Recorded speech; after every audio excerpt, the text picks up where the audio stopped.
ভাড়া বৃদ্ধি সহ একাধিক দাবিতে আজ সকাল থেকে অফলাইন বিভিন্ন সংস্থার অ্যাপ ক্যাব চালকদের বিভিন্ন সমস্যা নিয়ে প্রতিবাদ কর্মসূচির ডাক।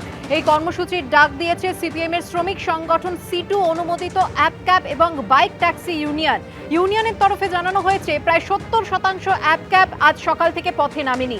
অফলাইন থেকেই বেলা 12টা নাগাদ মৌলালি থেকে ধর্মতলা পর্যন্ত মিছিল করবেন চালকরা।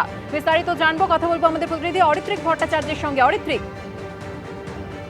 দেখো, যেটা জানা যাচ্ছে যে এটা পূর্ব নির্ধারিত ছিল, যেটা এই সংগঠন বা অন্যান্য আরো কয়েকটি সংগঠন তারা সমর্থন করেছিল। সেটা বলা হচ্ছে যে এই অ্যাপ ক্যাব বা বাইক যে ক্যাবগুলো চলছে এই মুহূর্তে, তাদের বেশ কিছু চালকদের সমস্যা রয়েছে এবং সেখানে নির্দিষ্ট একটি ভাড়া তারা বেঁধে দেওয়ার কথা বলেছেন, সেটা যেমন হচ্ছে না।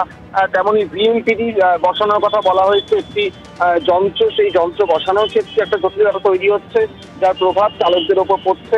এইরকম বেশ কিছু দাবিকে নিয়ে কিন্তু তাদের যে দাবি, তারা যে এগ্রিগেটর কোম্পানিগুলো রয়েছে তাদের সঙ্গেও বৈঠক করার চেষ্টা করেছেন, রাজ্য সরকারকেও তাদের সমস্যা জানিয়েছেন।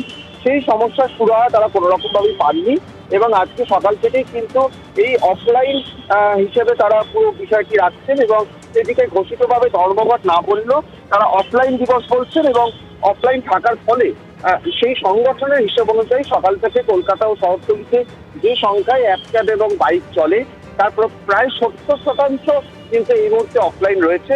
বাকিরা কিন্তু গোটা সার্ভিসটিকে ম্যানেজ করছে এবং তার ফলে ভাড়া যেমন বেশি লাগছে, অপেক্ষাও করতে হচ্ছে অনেকটা বেশি সময়। এই ধরনের অভিযোগ উঠে আসছে এবং অফলাইন থেকেই দুপুর 12টার সময় তাদের কেন্দ্রীভূত একটি মিছিলের কথা রয়েছে, সেটা মৌলালির কাছে রামলীলা ময়দান থেকে ধর্মতলা যাবে এবং সার্বিকভাবে আজকে গোটা দিনই কিন্তু অ্যাপ ক্যাব পাওয়ার ক্ষেত্রে পরিষেবার এই সমস্যা কিন্তু থাকছে এবং তার সঙ্গে সংগঠনের তরফ থেকে এই কথাও বলা হয়েছে যে তারা আজকে অফলাইন থাকছেন এবং এরপর চাইছেন যে এই দৃষ্টি আকর্ষণ করার পর এগ্রিগেটর কোম্পানি বা রাজ্য সরকার তাদের দাবি দাওয়া পূরণে উৎসাহী হোক, নয়তো সেক্ষেত্রে তারা কিন্তু লাগাতার ধর্মঘটেরও হুমকি রাখছেন।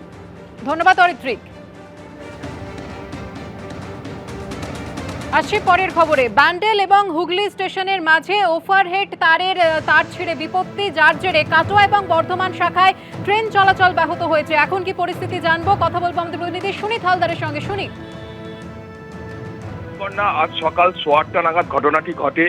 ব্যান্ডেল স্টেশনে যে দু নম্বর প্ল্যাটফর্ম আছে সেখানে ব্যান্ডেল হাওড়া লোকাল যখন ব্যান্ডেল স্টেশন ছেড়ে যাচ্ছিল সেই সময় প্যান্টোগ্রাফ তারের সঙ্গে জড়িয়ে যায় এবং প্যান্টোগ্রাফ ভেঙে যায় এবং এই ঘটনায় একই সঙ্গে প্রায় ডাউন বর্ধমান হাওড়া লোকাল সেটাও কিন্তু 2 নম্বর প্ল্যাটফর্মে আসছিল, সেটাও কিন্তু প্যান্টোগ্রাফ তারের সঙ্গে জড়িয়ে গিয়ে ভেঙে যায় এবং এই দুটো ঘটনার প্রেক্ষিতে হাওড়া ব্যান্ডেল এবং বর্ধমান শাখায় যে মেন লাইন সেটাতে কিন্তু ট্রেন চলাচল ব্যাহত হয় এবং যেটা পূর্ব রেল সূত্রে খবর, যেহেতু ওই ব্যান্ডেল স্টেশনে পাওয়ার ব্লক করা হয়েছে সেই কারণে ওইখান থেকে আপ এবং ডাউন ট্রেন চলাচল বন্ধ রয়েছে।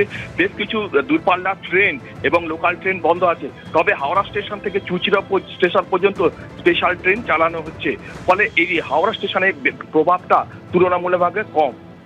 ধন্যবাদ সুনীত।